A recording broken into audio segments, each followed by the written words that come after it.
اور اب یہ سوتیلی ماں کے رحم و کرم پر ہیں۔ بہتر یہی ہے کہ میں انہیں کسی شخص کے حوالے کر دوں اور سوتیلی ماں سے جا کر کہہ دوں کہ دونوں ڈوب چکے ہیں۔ دریا کے دوسرے کنارے اتر کر اس نے بندو اور چندو کو ایک تاجر کے حوالے کر دیا، جس نے ان کو ملازم رکھ لیا۔ بڑا لڑکا بندو کھیل کود کا عادی محنت مشقت سے بہت گھبراتا تھا۔ تاجر کے ہاں سے بھاگ نکلا اور پیدل چل کر دوسرے شہر میں پہنچا، مگر وہاں اسے ایک دولت مند آدمی کے ہاں جس کا نام قلندر بیگ تھا پناہ لینی پڑی۔ قلندر بیگ نیک دل آدمی تھا۔ اس نے چاہا کہ بندو کو اپنے ہاں نوکر رکھ لے، چنانچہ اس نے اس سے پوچھا، برخوردار کیا تنخواہ لوگے؟ بندو نے جواب دیا، جناب میں تنخواہ نہیں لوں گا۔ قلندر بیگ کو کسی قدر حیرت ہوئی۔ لڑکا شکل و صورت کا اچھا تھا، اس میں گنوار پن بھی نہیں تھا۔ اس نے پوچھا، تم کس خاندان کے ہو، کس شہر کے باشندے ہو؟ بندو نے اس سوال کا کوئی جواب نہ دیا اور خاموش رہا، پھر رونے لگا۔ قلندر بیگ نے اس سے مزید استفسار کرنا مناسب نہ سمجھا۔ جب بندو کو اس کے ہاں رہتے ہوئے کافی عرصہ گزر گیا تو قلندر بیگ اس کی خوش اتواری سے بہت متاثر ہوا۔ ایک دن اس نے اپنی بیوی سے کہا، بندو مجھے بہت پسند ہے، میں تو سوچتا ہوں اس سے اپنی ایک لڑکی بیاہ دوں۔ بیوی کو اپنے خاوند کی یہ بات بری لگی، لیکن آخر اس نے کہا، آپ اس سے اس کے خاندان کے متعلق تو دریافت کیجئے۔ قلندر بیگ نے کہا، میں نے ایک مرتبہ اس سے اس کے خاندان کے متعلق پوچھا تو وہ زار و قطار رونے لگا، پھر میں نے اس موضوع پر اس سے کبھی گفتگو نہیں کی۔ بندو کئی برس قلندر بیگ کے ہاں رہا۔ جب 20 برس کا ہو گیا تو قلندر بیگ نے اپنا سارا کاروبار اس کے سپرد کر دیا۔ کافی عرصہ گزر گیا۔ ایک دن بندو نے بڑے ادب سے اپنے آقا سے درخواست کی، دریا کے اس پار دور جو ایک گاؤں ہے وہاں میں چھوٹا مکان بنوانا چاہتا ہوں، کیا مجھے آپ اتنا روپیہ مرحمت فرما سکتے ہیں کہ میری یہ خواہش پوری ہو جائے؟ قلندر مسکرایا، تم جتنا روپیہ چاہو لے سکتے ہو بیٹا، لیکن یہ بتاؤ کہ تم دریا پار اتنی دور مکان کیوں بنوانا چاہتے ہو؟ بندو نے جواب دیا، یہ راز آپ پر عنقریب کھل جائے گا۔ بندو اور چندو کا باپ اپنے بیٹوں کے فراق میں گھل گھل کے مر چکا تھا۔ مزاروں کی بڑی ابتر حالت تھی، اس لیے کہ زمینوں کی دیکھ بھال کرنے والا کوئی بھی نہ تھا۔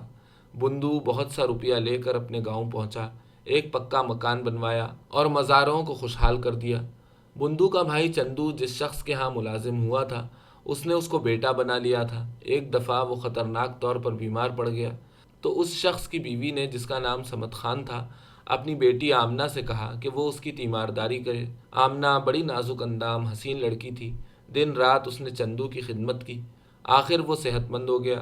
تیمارداری کے اس دور میں وہ کچھ اس طرح گھل مل گئے کہ ان دونوں کو ایک دوسرے سے محبت ہو گئی، مگر چندو سوچتا تھا کہ آمنہ ایک دولت مند کی لڑکی ہے اور وہ محض کنگلا، ان کا آپس میں کیا جوڑ ہے؟ اس کے والد بھلا کب ان کی شادی پر راضی ہوں گے؟ لیکن آمنہ کو کسی قدر یقین تھا کہ اس کے والدین راضی ہو جائیں گے، اس لیے کہ وہ چندو کو بڑی اچھی نگاہوں سے دیکھتے تھے۔ ایک دن چندو گائے بھینسوں کے ریوڑ کو جوہڑ پر پانی پلا رہا تھا کہ آمنہ دوڑتی ہوئی آئی۔ اس کی سانس پھولی ہوئی تھی، ننھا سا سینہ دھڑک رہا تھا۔ اس نے خوش خوش چندو سے کہا، ایک اچھی خبر لائی ہوں، آج میری ماں اور باپ میری شادی کی بات کر رہے تھے۔ انہوں نے فیصلہ کیا کہ تم بڑے اچھے لڑکے ہو، اس لیے تمہیں میرے ساتھ بیاہ دینا چاہیے۔ چندو اس قدر خوش ہوا کہ اس نے آمنہ کو اٹھا کر ناچنا شروع کر دیا۔ ان دونوں کی شادی ہو گئی۔ 1 سال کے بعد ان کے ہاں ایک لڑکا پیدا ہوا جس کا نام جمیل رکھا گیا۔ جب بندو اپنے گاؤں میں اچھی طرح جم گیا تو اس نے بھائی کا پتہ لیا، جا کے اس سے ملا، دونوں بہت خوش ہوئے۔ بندو نے اس سے کہا، اب اللہ کا فضل ہے، چلو میرے ساتھ اور دیوانی سنبھالو، میں چاہتا ہوں تمہاری شادی اپنی سالی سے کرا دوں، بڑی پیاری لڑکی ہے۔ چندو نے اس کو بتایا کہ وہ پہلے ہی شادی شدہ ہے۔ سارے حالات سن کر بندو نے اس کو سمجھایا، قلندر بیگ بے حد دولت مند آدمی ہے، اس کی لڑکی سے شادی کر لو، ساری عمر عیش کرو گے، آمنہ کے باپ کے پاس کیا پڑا ہے؟ چندو اپنے بھائی کی یہ باتیں سن کر لالچ میں آ گیا اور آمنہ کو چھوڑ دیا، طلاق نامہ کسی کے ہاتھ بھجوا دیا اور اس سے ملے بغیر چلا گیا۔ چند روز کے بعد ہی بندو نے اپنے بھائی کی شادی قلندر بیگ کی چھوٹی لڑکی سے کرا دی۔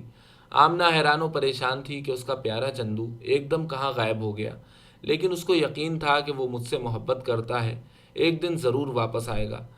بڑی دیر اس نے اس کی واپسی کا انتظار کیا اور اس کی یاد میں آنسو بہاتی رہی۔ جب وہ نہ آیا تو آمنہ کے باپ نے جمیل کو ساتھ لیا اور بندو کے گاؤں پہنچا۔ اس کی ملاقات چندو سے ہوئی، وہ دولت کے نشے میں سب کو بھول چکا تھا۔ آمنہ کے باپ نے اس کی بڑی منت سماجت کی اور اس سے کہا، اور کچھ نہیں تو اپنے اس کمسن بیٹے کا خیال کرو، تمہارے بغیر اس بچے کی زندگی کیا ہے؟ چندو نے یہ کوڑا جواب دیا، میں اپنی دولت اور عزت اس بچے کے لیے چھوڑ سکتا ہوں؟ جاؤ اسے لے جاؤ اور میری نظروں سے دور کر دو۔ جب آمنہ کے باپ نے اور زیادہ منت سماجت کی تو چندو نے اس بڈھے کو دھکے دے کر باہر نکلوا دیا، ساتھ ہی اپنے بچے کو بھی۔ بوڑھا باپ غم و اندوہ سے چور گھر پہنچا اور آمنہ کو ساری داستان سنا دی۔ آمنہ کو اس قدر صدمہ پہنچا کہ پاگل ہو گئی۔ چندو پر پے در پے اتنے مصائب آئے کہ اس کی ساری دولت اجڑ گئی۔ بھائی نے بھی آنکھیں پھیر لیں، بیوی لڑ جھگڑ کر اپنے میکے چلی گئی۔ اب اس کو آمنہ یاد آئی۔ وہ اس سے ملنے کے لیے گیا۔ اس کا بیٹا جمیل، ہڈیوں کا ڈھانچہ، اس سے گھر کے باہر ملا۔ اس نے اس کو پیار کیا اور آمنہ کے متعلق اس سے پوچھا۔ جمیل نے اس سے کہا، آؤ تمہیں بتاتا ہوں میری ماں آج کل کہاں رہتی ہے۔ وہ اسے دور لے گیا اور ایک قبر کی طرف اشارہ کر کے کہا، یہاں رہتی ہے آمنہ اماں۔